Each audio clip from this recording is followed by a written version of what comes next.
Mi nombre es Diana Morales Castro, yo soy anestesióloga e intensivista de Costa Rica y hemos formado esta serie de webinars con la idea de traer y presentar temas novedosos de cuidado crítico y de anestesia para todo el área de Latinoamérica. Hoy tengo el honor de presentar a mi gran amiga Adriana Valverde Zúñiga y he tenido el placer de trabajar con ella en Costa Rica, en Toronto, y esperemos que sigamos trabajando juntas en el futuro también.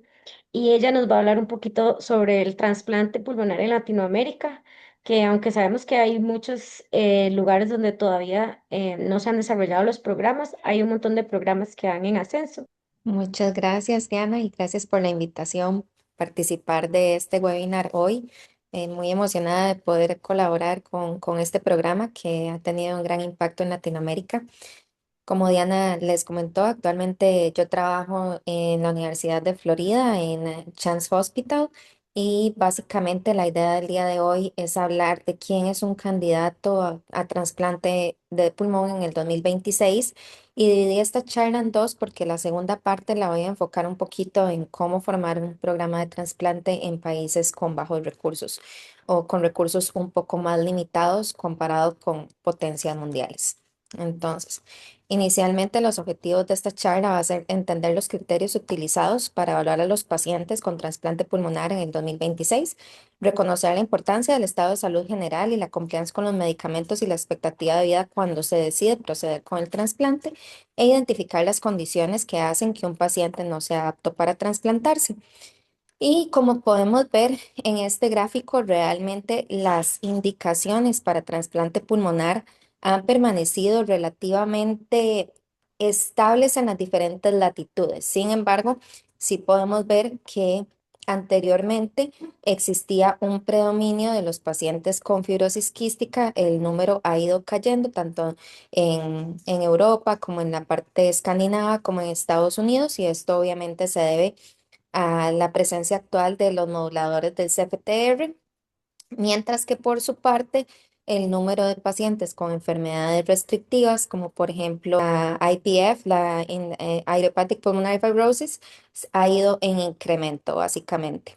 Y obviamente hay un número un poco más bajo que corresponde a las enfermedades vasculares, porque sabemos que estos son pues pacientes un poco más delicados, que se requiere un poco más de expertise también para trasplantarlos, y también han surgido terapias más novedosas que han permitido que estos números se mantengan estables en el tiempo y no aumenten básicamente. Algo muy importante cuando consideramos quién es un candidato, ¿verdad?, a trasplante de pulmón, es que debemos de tomar en cuenta nuestra realidad como país y realmente qué condiciones tenemos en nuestro país. Entonces, no es lo mismo, por ejemplo, Costa Rica que Panamá, ni que Colombia, ni Perú.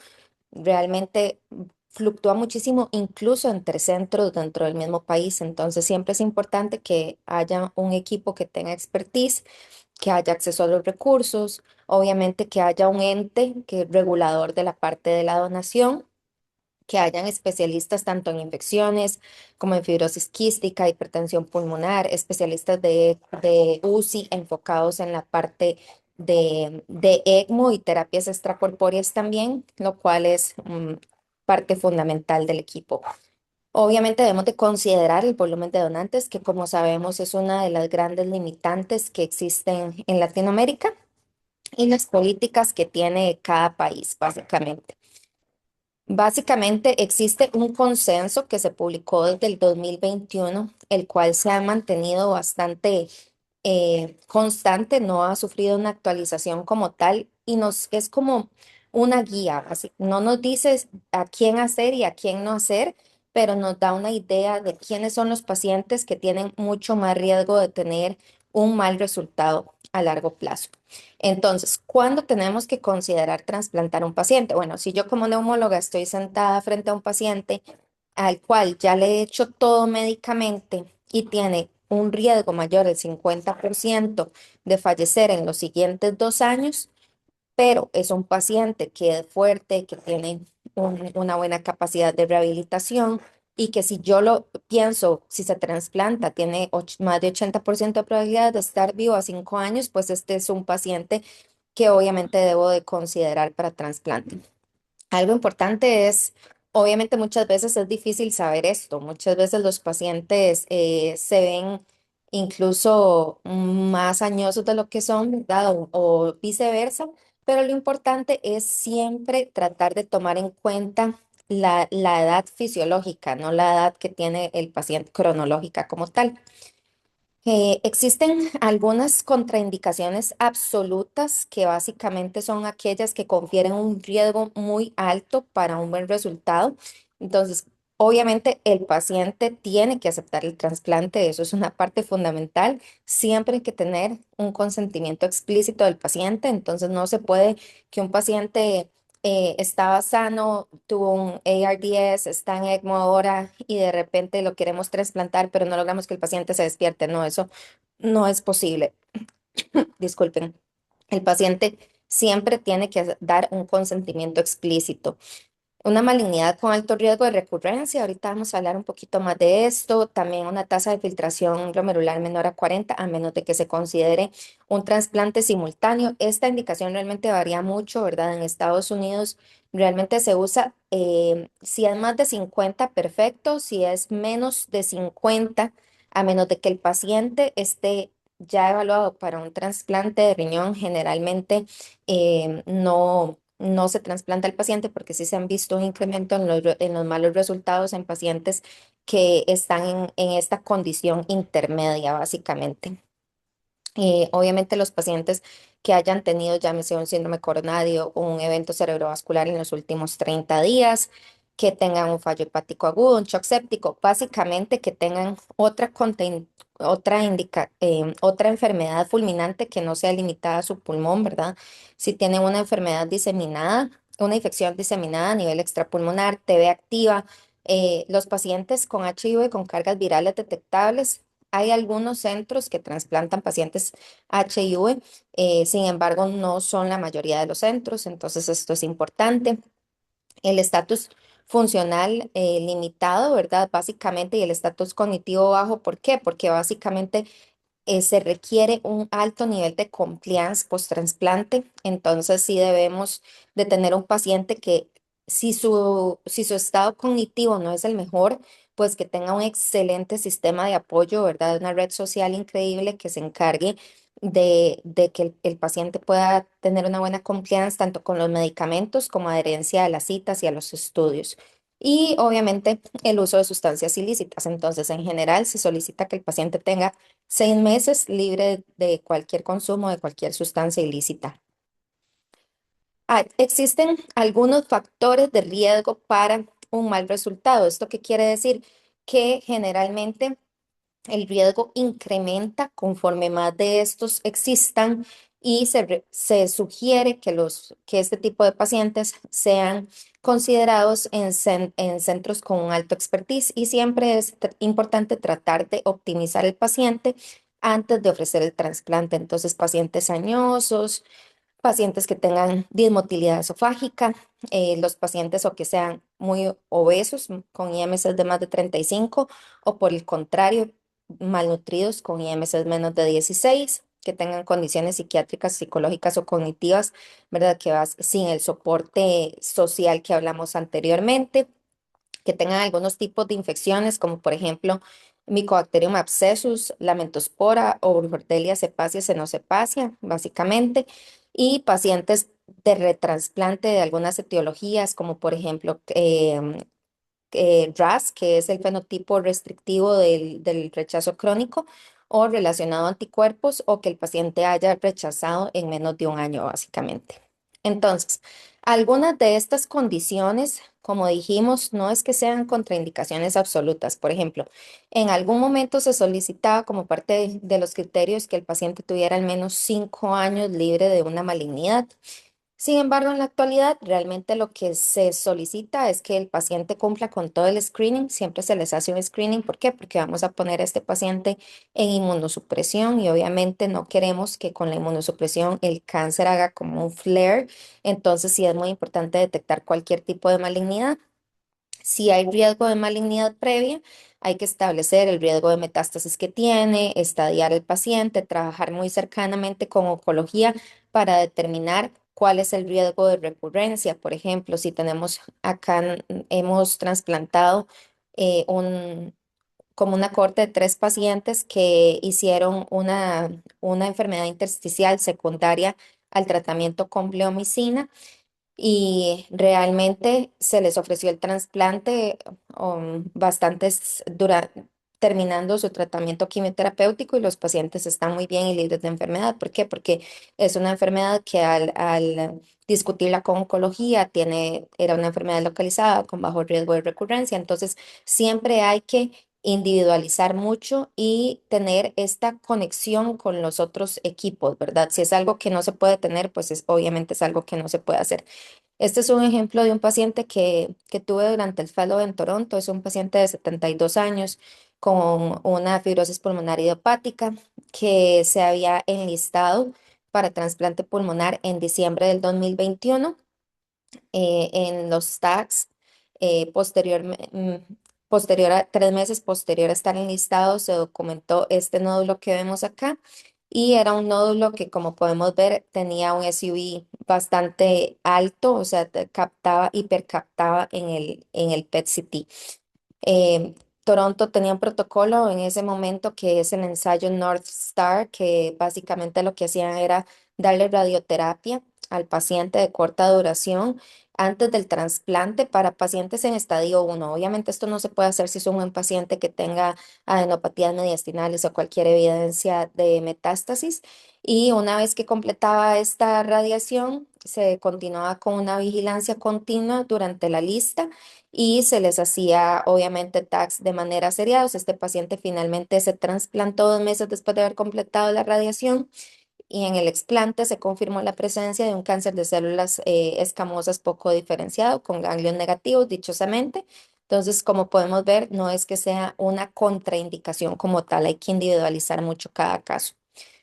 Otro factor de riesgo muy importante es la enfermedad coronaria, la enfermedad arterial periférica y el riesgo de evento cerebrovascular. Entonces, los pacientes que tienen una enfermedad coronaria leve, moderada o revascularizada realmente pueden no tener peores supervivencias.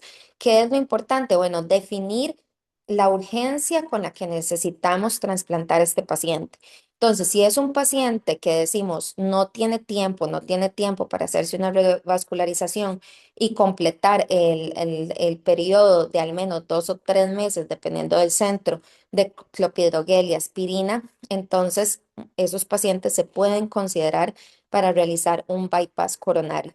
Entonces, siempre debo de preguntarme, ¿realmente este paciente puede o no cumplir el tiempo necesario de terapia antiplaquetaria dual? Y algo muy importante es que debemos recordar que la enfermedad vascular periférica como tal también se relaciona con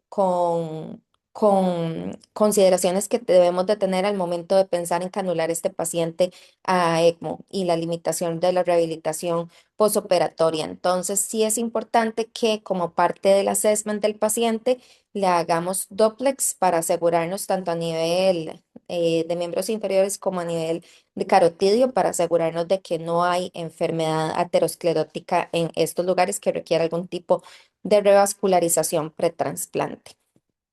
Con respecto a lo que es la parte gástrica, como sabemos, algunos de los pacientes que tenemos en nuestras consultas, sobre todo aquellos con enfermedades del colágeno, por ejemplo, los pacientes con escleroderma, son pacientes que tienen muchísima disfunción esofágica y lo que se ha logrado observar es que tanto el reflujo como un vaciamiento gástrico retardado afectan de manera directa los resultados post-trasplante. Los pacientes hacen infecciones porque hacen aspiración, hacen rechazo celular agudo y también se asocia CLAD.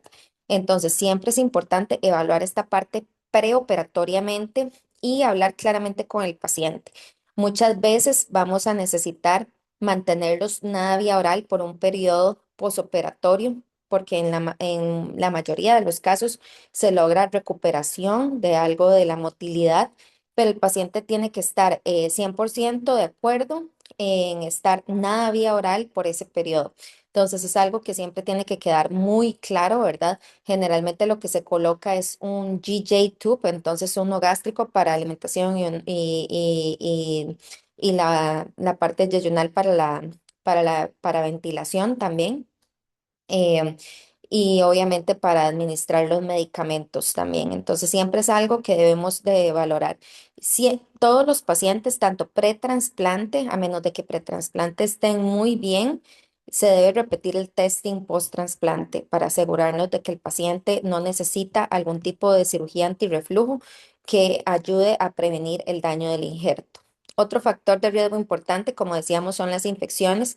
Generalmente se requiere un equipo de infecciosas con un gran expertise, sobre todo para tratar aquellos como Mycobacterium abscessus, como MOS, como lo es el Pseudosporium, la Mentospora, que pueden ser bastante difíciles de que sean susceptibles, y la Burkholderia cenocepacia igualmente, básicamente. Recordar que en los pacientes que son muy proclives a tener esto son pacientes con fibrosis quística, entonces siempre debemos de asegurarnos de hacer un TAC de senos paranasales para evaluar cualquier tipo de colonización. Y otro factor de riesgo bastante importante es el retrasplante. Entonces, el retrasplante realmente es el único tratamiento en la actualidad con evidencia para lo que es el rechazo crónico, ¿verdad? Em, es aproximadamente un 5% de todos los trasplantes realizados, entonces realmente como podemos ver no es algo despreciable. Siempre hay que tratar de entender por qué falló el primer trasplante, porque como regla general, en aproximadamente un 90% de los casos, el segundo trasplante va a durar menos que el primer trasplante. Entonces, si el paciente pierde el injerto en menos de un año o desarrolla una enfermedad restrictiva, el RAS, que es un fenotipo más agresivo, básicamente estos son pacientes que tienen peores resultados y también son pacientes que quirúrgicamente son más complejos. Entonces siempre tenemos que pensar, bueno, este trasplante falló porque el paciente tenía infecciones a repetición, por reflujo, por adherencia, por anticuerpos y ver si es algo que podemos corregir. Desafortunadamente, muchas veces son cosas que no podemos corregir y que el paciente, por lo tanto, no va a ser candidato a un retrasplante, pero en algunas ocasiones sí se puede y se le puede ofrecer, sobre todo los pacientes con el fenotipo BOS y que han tenido una larga supervivencia post-trasplante, muchos de los que se trasplantan en la adolescencia, que de los que eran cystic fibrosis y después hacen BOS y se retransplantan nuevamente alrededor de los 30 años, entonces es algo que se hace, pero no es la mayoría de los casos. Muy importante, como consideración general, siempre debemos de pensar en trasplantar, no cuando no hay nada que perder, sino cuando aún hay mucho que ganar. Y tener en consideración lo que les hablaba de la edad fisiológica. Podemos ver estas dos personas acá, esta señora eventualmente, evidentemente mucho más añosa que este chico de acá, pero con un estilo de vida completamente diferente. Entonces, yéndonos a hablar en cada una de las patologías, cuándo debemos referir a los pacientes a un programa de trasplante. En el caso del EPOC, como sabemos, existe la escala de Bode que toma en cuenta lo que es el FB1, la caminata de 6 minutos, la escala de INEA y el índice de masa corporal. Y cuando calculamos esta escala, si el puntaje es de 5 a 6 y el paciente además tiene exacerbaciones frecuentes o un incremento de más de un punto en los últimos 24 meses, una relación de la aorta de la arteria pulmonar con la aorta de más de 1 centímetro que nos indicaría datos de hipertensión pulmonar o un F1 de 20 a 25% son criterios de referencia. Si el paciente continúa deteriorándose a pesar de tratamiento optimizado y si tiene pobre calidad de vida. Estos pacientes tienen otras opciones como una cirugía de reducción de volumen o la colocación de válvulas endobronquiales. Y algo muy importante es que trasplante en la población con EPOC no condiciona un incremento en la supervivencia, sino que lo que condiciona es que los años que el paciente va a vivir va a tener mejor calidad de vida. Entonces, siempre tenemos que decirle esta información a los pacientes, ¿verdad? El paciente tiene que entender, si usted iba a vivir 10 años sin estos pulmones, va a seguir viviendo 10 años con estos pulmones. La diferencia es que, bueno, no va a tener oxígeno, va a tener independencia, ¿verdad? Si todo sale bien, porque como sabemos, trasplante puede tener muchos altos y bajos también. Con respecto a las enfermedades intersticiales, que son las más frecuentes en la actualidad, realmente son muy impredecibles. Entonces, lo que como regla general se establece es si el paciente tiene evidencia, ya sea de un patrón de neumonía intersticial usual o una no específica en el TAC, siempre se deben de referir porque son pacientes que pueden con un flare básicamente declinar muy rápidamente. Si el FBC es menor al 80%, la LCO menos de 40%, si hay una caída del FBC de más del 10% y de la LCO del 15%, en combinación con empeoramiento de los síntomas, si existe disnea funcional, si hay cualquier tipo de requerimiento de oxígeno, si no hay mejoría a pesar de los tratamientos antifibróticos que actualmente existen, o en los pacientes con un componente relacionado a enfermedad de la colágeno o a un componente familiar, básicamente. Los pacientes con fibrosis quística, como hablábamos, dichosamente cada vez es menos la población. Sin embargo, aún vemos algunos de estos pacientes, sobre todo aquellos que no son candidatos a terapia con CFTRs o que, no que respondieron bien, pero tuvieron alguna exacerbación y posteriormente necesitaron el trasplante. De hecho, el año pasado acá trasplantamos una chica joven, como de 24 años, que estaba súper bien con los CFTR y hizo una neumonía por Mycobacterium abscessus. Estuvo en ECMO alrededor de 3 meses, no logró recuperarse, se trasplantó, ahorita está muy bien. Es uno de los ejemplos de estos pacientes. Entonces, ¿cuándo debemos referirlos? Bueno, cuando el F1 sea menos del 30% o el menor a 40 con una caminata de menos de 400 metros, hemoptisis, más de 2 exacerbaciones, hipertensión pulmonar, mal estado nutricional, hipoxemia, hipercapnia o que hagan neumotórax o cualquier tipo de exacerbación que requiera el uso de ventilación con presión positiva.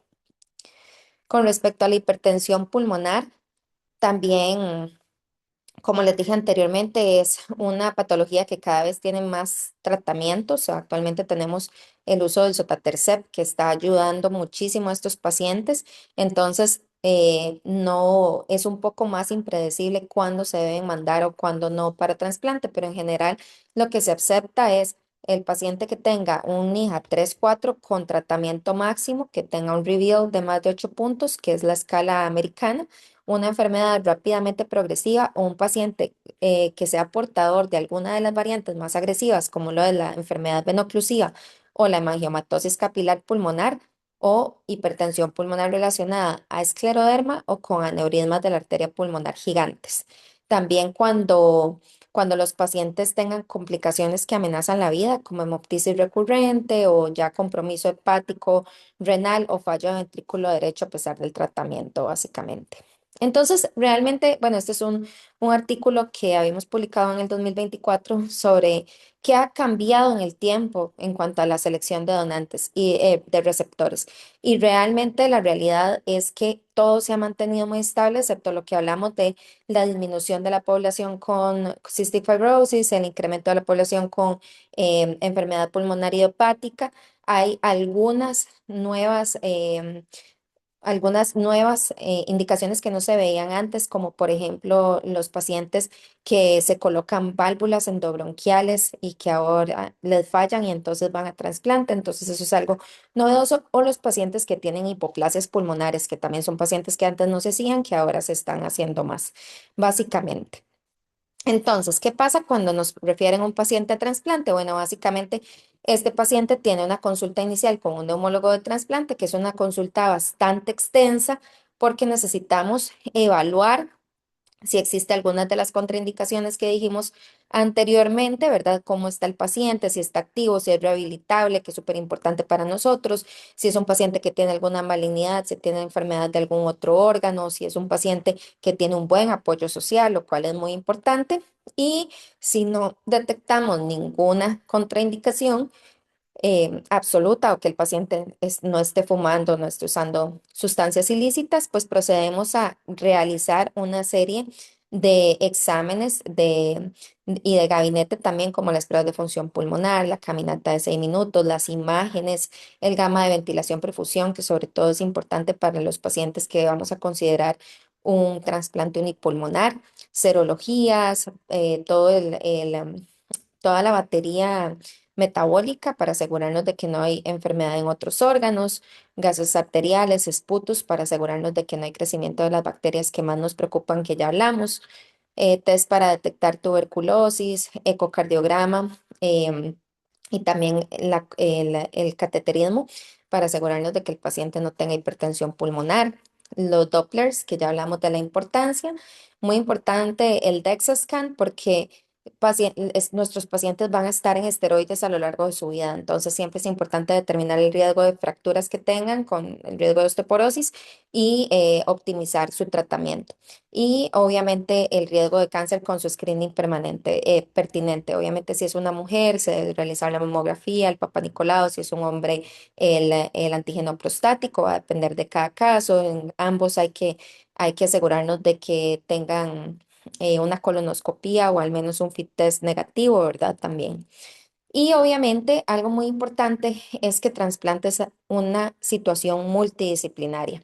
Entonces, ese paciente va a necesitar ver no solamente al neumólogo, pero también al anestesiólogo, va a necesitar ver al terapeuta físico, asegurarnos de que sea bien rehabilitable, a la trabajadora social, que se va a asegurar se va a asegurar de soporte social, al nutricionista, al equipo de psiquiatría y obviamente a los cirujanos que se van a encargar de ver que no haya ninguna contraindicación desde el punto de vista de ellos, como presencia de alguna enfermedad del tórax o cirugías previas que condicionen un alto riesgo de sangrado, etcétera.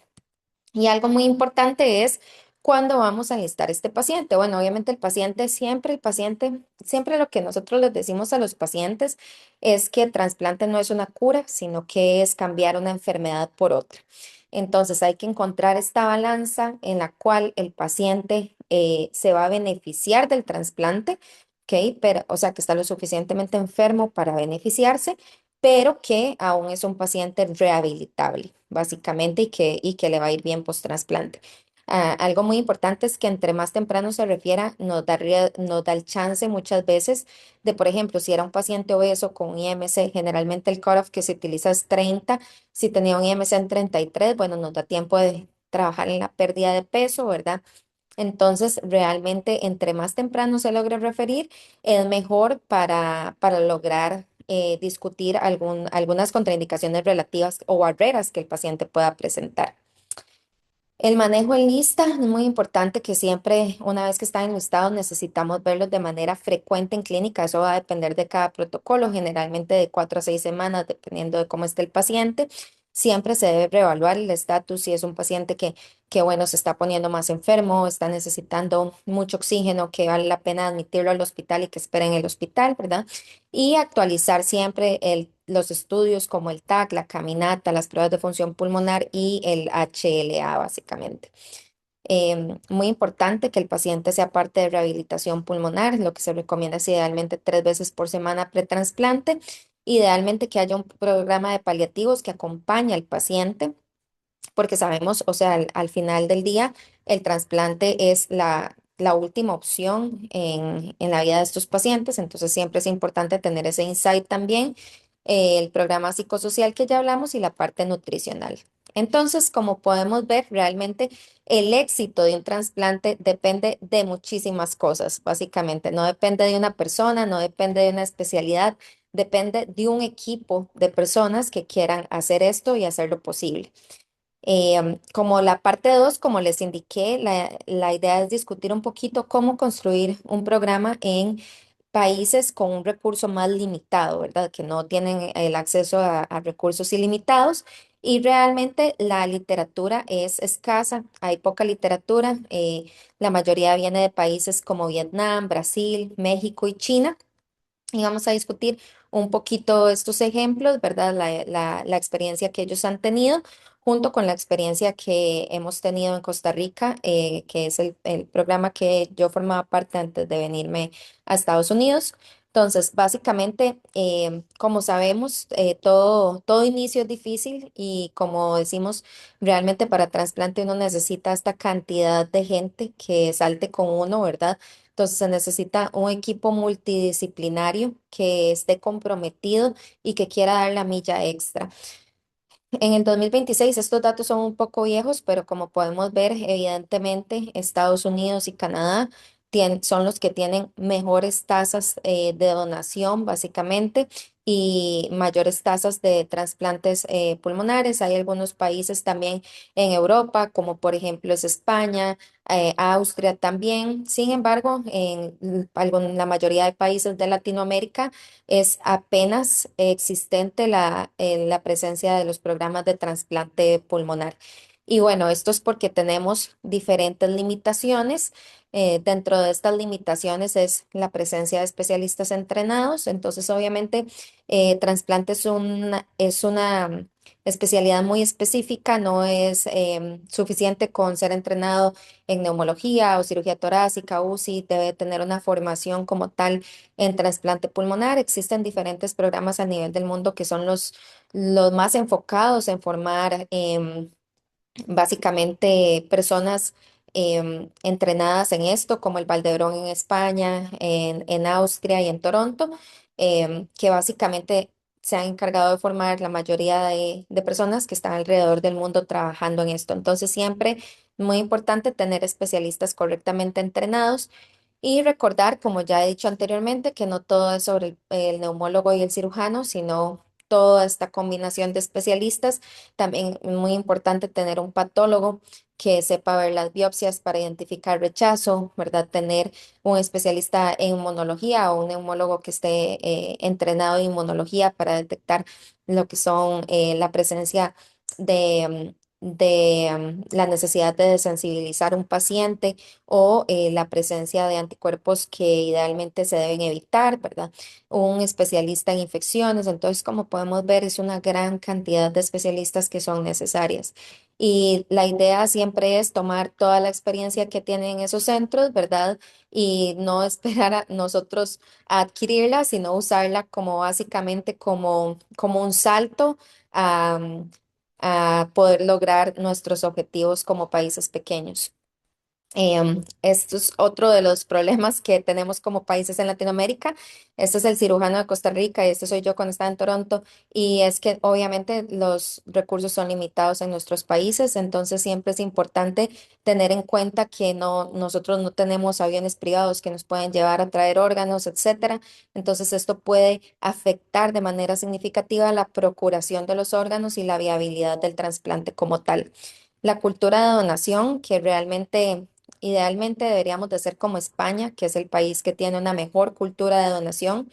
Sin embargo, sabemos que en Latinoamérica este es uno de los mayores limitantes, entonces sí se debe de mejorar la calidad de los pulmones, aprender a cuidar estos pulmones cuando el paciente fallece, ya sea de causa cardíaca o neurológica, que son las dos indicaciones de muerte, ¿verdad? O muerte encefálica o muerte circulatoria.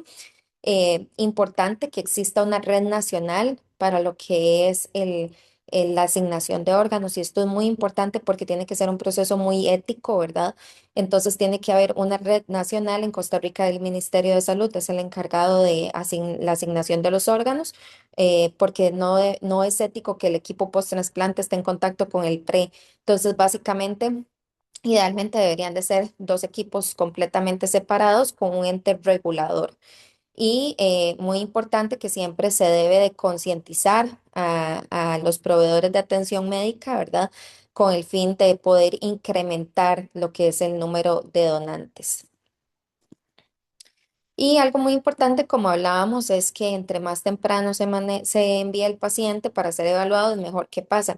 Que muchas veces se tiene como la cultura de que es algo paliativo meramente, entonces se esperan los neumólogos hasta que el paciente esté muy enfermo para poder enviarlo. Sin embargo, como sabemos, como ya hemos hablado, entre más temprano mejor para poder tratar algunas barreras que sean corregibles.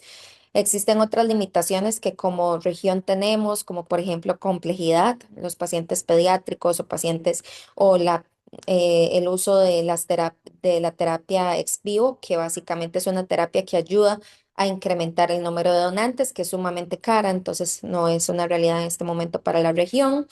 La presencia de algunos tipos de infecciones de nuestras latitudes, la desnutrición y obviamente el costo del trasplante, que es un costo bastante alto. Pero como podemos ver, realmente es posible hacer un programa de trasplante. Siempre es importante mantener el equipo, buscar personas que quieran lograrlo, que sea un equipo sólido, que sea un equipo consolidado, mejorar en trabajar las políticas de donación, mantener contacto estrecho con centros de alto volumen para poder también solicitarles a ellos consejos de cómo proceder en ciertos escenarios, estandarizar los protocolos, que esto es una de las cosas que más ha demostrado ser exitosa en los programas, estandarizar siempre el protocolo para que todo el equipo se mueva como uno solo y continuamente sentarse a revisar la experiencia y discutir casos, ¿verdad? Con el fin de poder mejorar los resultados a largo plazo.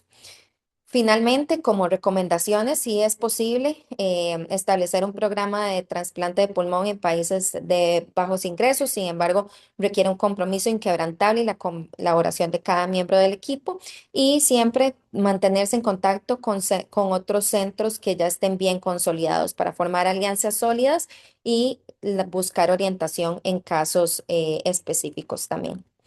Muchas gracias por su atención. No sé si tienen alguna pregunta. Adri, muchísimas gracias. Excelente charla. Mientras nos empiezan a hacer preguntas, yo quería preguntarte, vos que has estado en diferentes países con diferentes realidades, ¿cuál sientes que sean los retos más importantes, por lo menos en el área aquí de Costa Rica, que es el programa en el que has estado? Yo siento que en Costa Rica teníamos un problema muy grande que era la donación, que es algo que por dicha hemos logrado ir mejorando en los últimos años con la existencia de. Anteriormente lo que pasaba era que no existía un equipo que reclutara, o sea, no habían como procuradores de órganos durante 24 horas. Eso es algo que se solucionó hace aproximadamente unos 2 años y eso ha permitido que el volumen incremente muchísimo. De hecho, el año pasado se hicieron cerca de 20 trasplantes, lo cual es un número increíble. Es el único centro de todo Centroamérica realmente.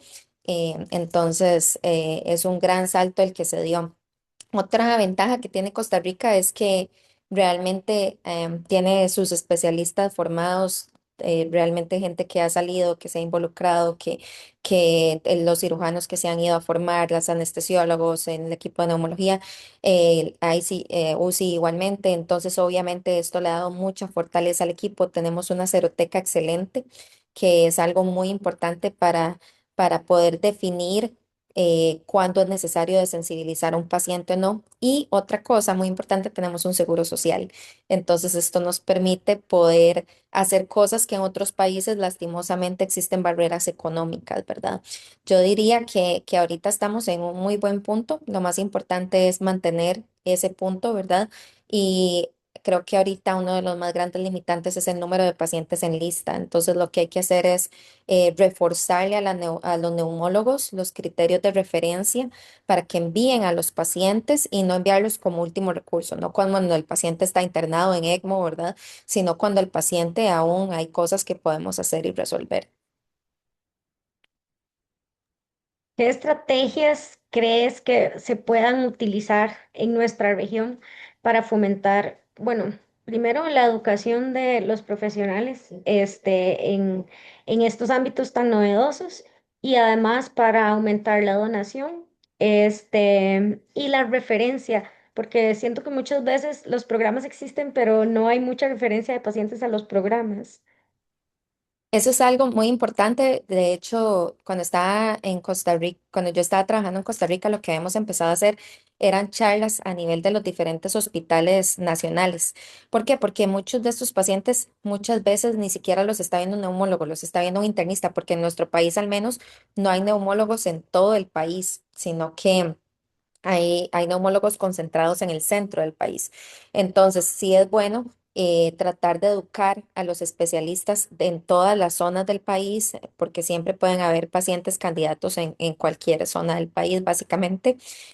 Idealmente, el paciente debe de tener un neumólogo que no sea su neumólogo de trasplante, o sea, debe haber otro neumólogo que le maneje su neumopatía crónica, digamos, pero si es un paciente que capta un internista, igual idealmente y considera, ok, este paciente cumple los criterios de referencia, sería bueno que lo refiera y que se evalúe y se detecten posibles barreras que se puedan ir trabajando mientras el paciente ya tiene su contacto con el neumólogo. Con respecto a la donación, existen grandes esfuerzos que se están haciendo. Hay un colega de Argentina que actualmente está en Toronto, que es Juan Montagne, que está muy interesado en poder crear como estos hubs en diferentes spots para compartir órganos en toda Latinoamérica. Obviamente es un proyecto muy ambicioso porque requiere que se abran las fronteras para la donación, lo cual es posible. El ejemplo más claro es em, el ejemplo de Estados Unidos y de Canadá que comparten órganos. Entonces, realmente ese es el ejemplo más claro. Es posible realizarlo. Es posible, además, con esta iniciativa, abaratar costos. ¿Por qué? Porque el ex vivo, que es la máquina que mantiene cuando tenemos un pulmón marginal, lo podemos poner en esta terapia y reevaluar el pulmón en un cierto número de horas, ¿verdad? Básicamente, el ex vivo las cosas que necesitamos para que funcione son sumamente caras. Entonces, la idea de Juan es haciendo hubs, por ejemplo, un hub en, no sé, en Panamá que concentre el área de Centroamérica, otro en Colombia que concentre Colombia, Ecuador, Perú. Va a ser, va a haber mayor cantidad de número y esto va a abaratar los costos. Esta es como la idea que se ha propuesto. Obviamente es algo que va a requerir mucho, mucho trabajo como región porque necesita mucha gente coordinada que quiera lo mismo. ¿Qué pasa? Que ahora con las nuevas tecnologías, incluso con lo que es la presencia de la hielera a 10 grados, sabemos que el tiempo de isquemia fría puede extenderse un periodo bastante largo. Incluso se dice que la distancia que hay de Costa Rica a Argentina, podrían ir perfectamente a procurarse pulmones a Argentina y volver básicamente con el uso de la hielera a 10 grados. Entonces es una realidad que como región podemos explorar.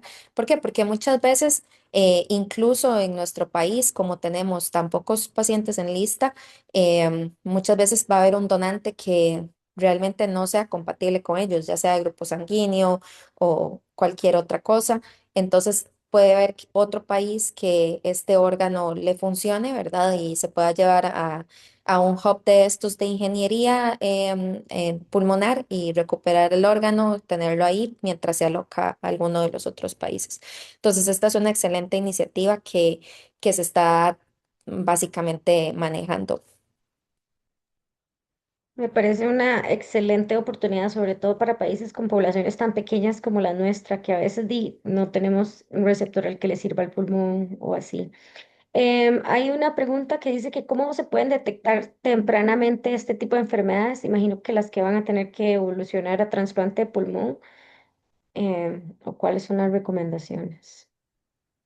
Bueno, hablamos ya de los criterios de referencia. Tal vez detectarlas tempranamente, o sea, detectar un EPOC de manera temprana no va a hacer que llegue más temprano a trasplante, ¿verdad? Porque más bien es un paciente que hay algunas que sí, como por ejemplo EPIT, o sea, las EPIT, sobre todo los que son las enfermedades idiopáticas, fibrosis pulmonares progresivas, ¿verdad? O la fibrosis pulmonar idiopática, son enfermedades que se amerita una referencia inmediata, pero en el resto de las patologías, lo más importante es detectarlas de manera adecuada, darles el tratamiento indicado y, como ya discutimos los diferentes criterios, dependiendo de cada una, si el paciente no está evolucionando de manera correcta, referirlo al programa, básicamente. Perfecto, por acá tengo más preguntas. Y dice, ¿qué piensas de el EVLP o del ex vivo para aumentar la disponibilidad de órganos en nuestro país, refiriéndonos a Costa Rica, y si es costo-beneficio? Yo pienso que es una pregunta muy difícil de responder porque en algún momento yo tenía una postura en que pensaba que íbamos en algún momento donde teníamos tanta limitación de órganos, yo decía, con uno más que hagamos, o sea, vamos a hacer 50% más. Pero en la actualidad realmente hay un influjo de órganos que parece ser bastante constante y más bien el problema en este momento en Costa Rica al menos es la lista de espera, según tengo entendido. También tengo ya más de un año de no trabajar allá. Pero con respecto a esto, si va a ser algún cambio costo-beneficioso, es entonces poco probable porque el IVLP no va a incrementar el pool de receptores como tal. y es sumamente caro, o sea, es sumamente caro los suplementos que se necesitan, las soluciones, el STEAM como tal para preservar el pulmón es muy, muy caro, no solamente la máquina. Entonces, la iniciativa de Juan Montagne de hacerlo como en diferentes hubs, yo creo que es algo que es mucho más costo efectivo y tendría mucho sentido para nosotros como región, digamos. Para los primeros casos de trasplante pulmonar, ¿en cuáles criterios de selección de pacientes deberíamos ser más conservadores para mejorar resultados y posteriormente ir dominando casos más complejos? Esa es una muy buena pregunta. Realmente el trasplante que históricamente se considera más sencillo tanto quirúrgicamente como posoperatoriamente es el EPOC. Lo que pasa es que, como dijimos ya, no es un beneficio en cuanto a sobrevida, es un beneficio en calidad de vida. Entonces es un trasplante en el cual uno tiene que ser muy cuidadoso, ¿verdad? Cuando selecciona al paciente, cuando es el momento adecuado de seleccionar al paciente. Pero idealmente un programa que empiece con pacientes predominantemente con enfermedades obstructivas, ¿verdad? ¿Cuáles son los pacientes más complejos de realizar? Los pacientes con hipertensión pulmonar o con enfermedades de colágeno, generalmente son muy complejos. Pero más que una entidad como tal, es ver los diferentes factores de riesgo que hablamos, ¿verdad? Como tal, que pueden condicionar un mal resultado y tener siempre en cuenta que el riesgo se multiplica, básicamente. Entonces, entre más factores de riesgo hayan, peor va a ser posiblemente la evolución de estos pacientes. Algo importante es que los pacientes en el posoperatorio de trasplante de pulmón generalmente no evolucionan tan rápido, o sea, no es como que hoy se trasplantan, en 3 días están en piso y en 5 días están en la casa. Entonces, siempre recordar que existe esa parte inicial, que los pacientes hacen la falla primaria del injerto muchos, ¿verdad? Que esto correlaciona a largo plazo con mortalidad, con CLAT, etcétera, y que son pacientes que entonces inicialmente salen del quirófano con una placa bellísima porque todavía no han hecho el PGD y a los 2, 3 días, bueno, la placa está blanca y todos estamos corriendo y todo el mundo está asustado, pero siempre hay que recordar que trasplante es así, o sea, es algo de tener paciencia, de irlos trabajando poco a poco, de ir tratando las complicaciones y generalmente no desesperarse y siempre buscar el consejo de otro centro, sobre todo si es un programa que está empezando, ¿verdad? Perfecto. La siguiente pregunta dice que la mortalidad del trasplante pulmonar es alta y que cuáles son las consideraciones que se deberían tener para, digamos, el donante. Realmente donantes ideales, como sabemos, son muy pocos, o sea, son siempre yo digo como el monstruo del lago Ness, es algo como que muy rara vez se encuentra un paciente que sea joven, que no haya fumado, que tenga una placa limpia, una broncoscopía limpia, que esos son los criterios para tener un donante ideal. Muchas veces encontramos pacientes, bueno, y una relación, una PAFI mayor a 300 básicamente.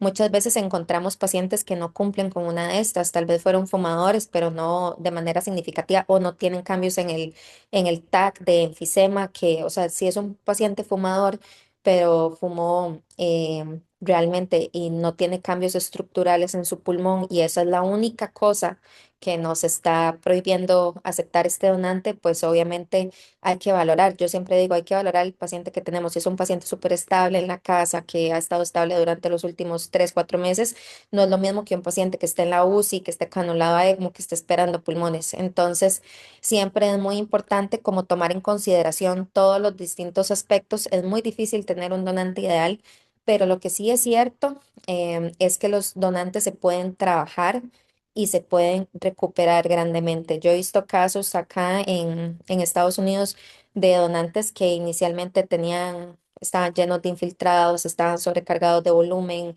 y se trabajan por 3, 4 días y se logra tener un muy buen pulmón realmente a la hora de trasplantar.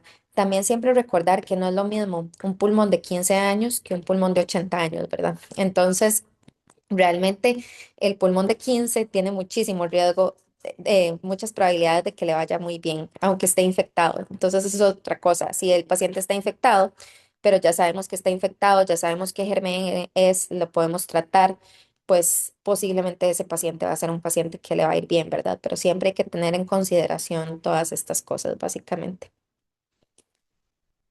Perfecto. Esta es una difícil. ¿Cómo se prepara un paciente para trasplante pulmonar con hipertensión pulmonar? Bueno, realmente lo más importante es nunca suspenderle el tratamiento. Eso es lo más importante, el tratamiento de su hipertensión pulmonar.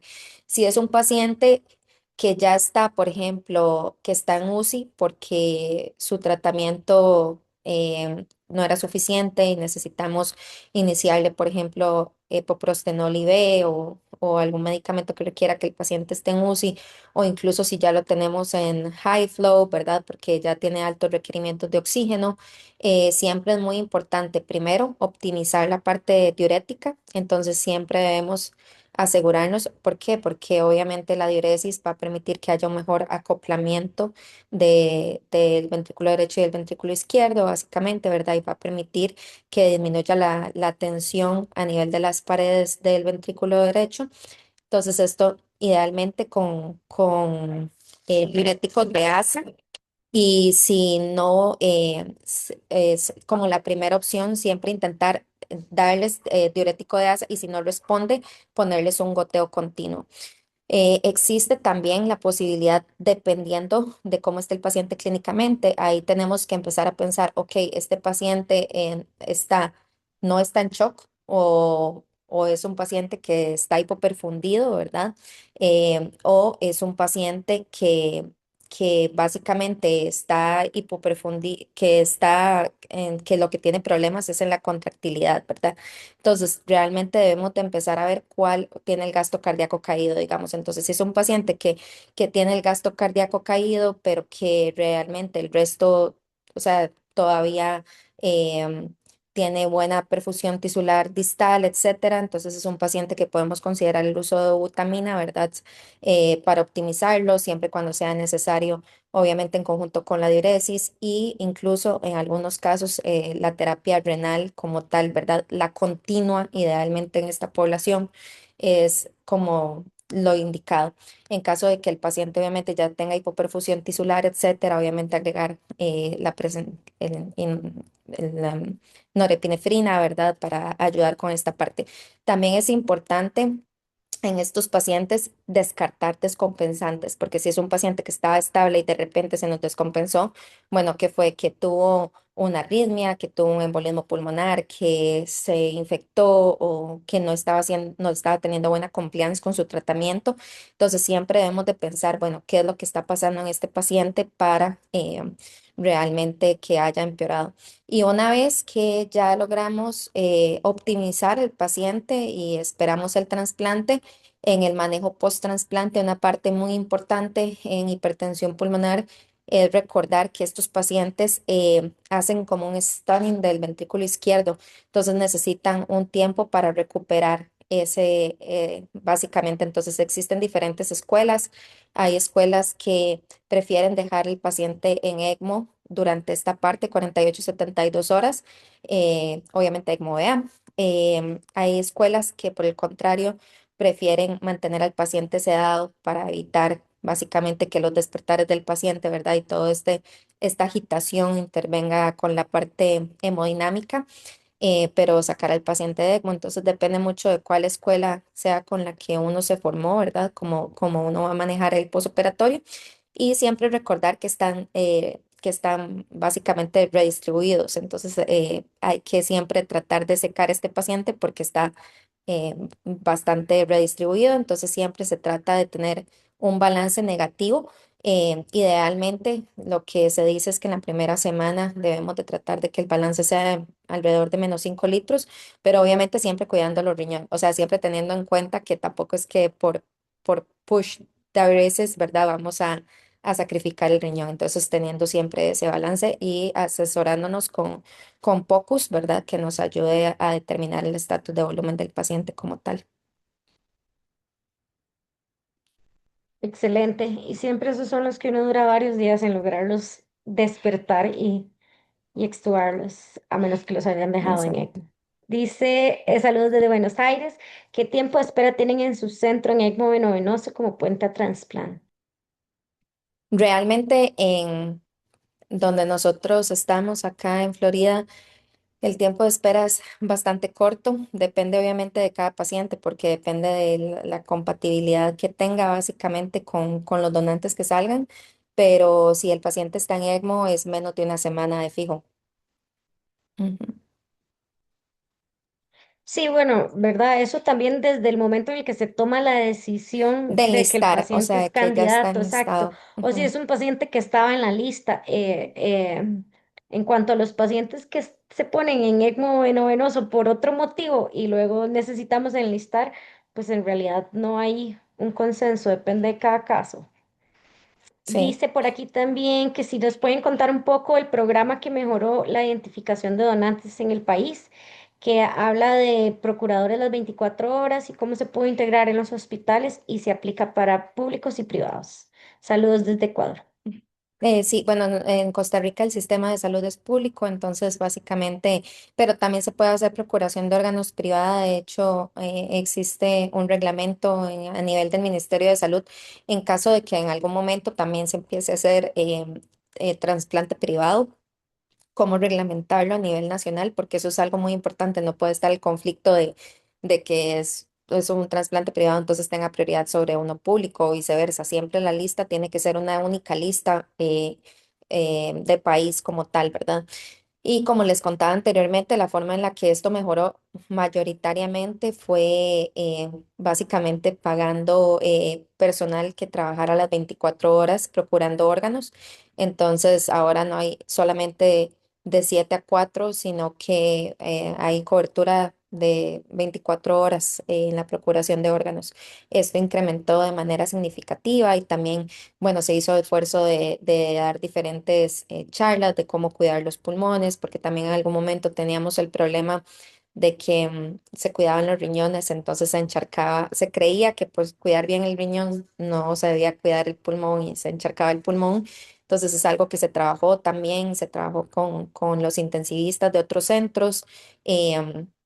Y realmente eso nos permitió incrementar de manera significativa el pool de donantes. Perfecto. Y ya la última pregunta para concluir. Dice, ¿y tomar donantes con PAFI menor a 300 que se los trabaja y se indican posición prono? ¿Qué experiencia tienen con este tema? Realmente se puede trasplantar pacientes con menos de 300, obviamente depende de cada paciente. Si es un paciente obeso, es una de las razones por las cuales, si el resto se ve muy bien y uno solamente tiene una PAFI caída, uno tiene que pensar, bueno, este paciente es obeso, ¿por qué está? Entonces es siempre importante ir, ver el pulmón y hacer los gases en sala, básicamente. Y lo mismo que les decía, si es un donante joven con un PAFI un poco caído, digamos 250, sabemos que está infectado, bueno, es un paciente que posiblemente le va a ir bien, pero depende mucho de cada caso. También depende de cada centro. En Estados Unidos el volumen de donación es muy alto, entonces realmente en algunas ocasiones se puede seleccionar mucho el donante que uno quiere, ¿verdad? Como, pero algunos lugares como Canadá, donde yo me entrené, incluso se aceptaban pulmones que habían sido rechazados en Estados Unidos, se colocaban en EVLP, se determinaba que era un buen pulmón y posteriormente se trasplantaba. Obviamente el tener el EVLP permite asesorar correctamente todos estos pulmones un poco más marginales, entonces tiene ese gran beneficio. Em, pero básicamente siempre hay que tener en cuenta que no es solamente una cosa, o sea, si digamos, además no es lo mismo que un paciente haya tenido gases em, en el tiempo 160, 200, 220, a que un paciente tenga 300, 320, 280. Entonces, realmente siempre hay que ver como la evolución de los gases también durante el periodo del operativo para ver cómo se comporta el paciente. Muchísimas gracias, excelente charla. Hay un montón de comentarios buenos. Te agradecemos montones el tiempo y el expertise que compartiste con nosotros, Adri. Muchas gracias por la invitación y aquí estamos para servirles. Gracias Ahí a les todos dejé por mi correo. conectarse. Un abrazo, hasta luego. Chao, gracias.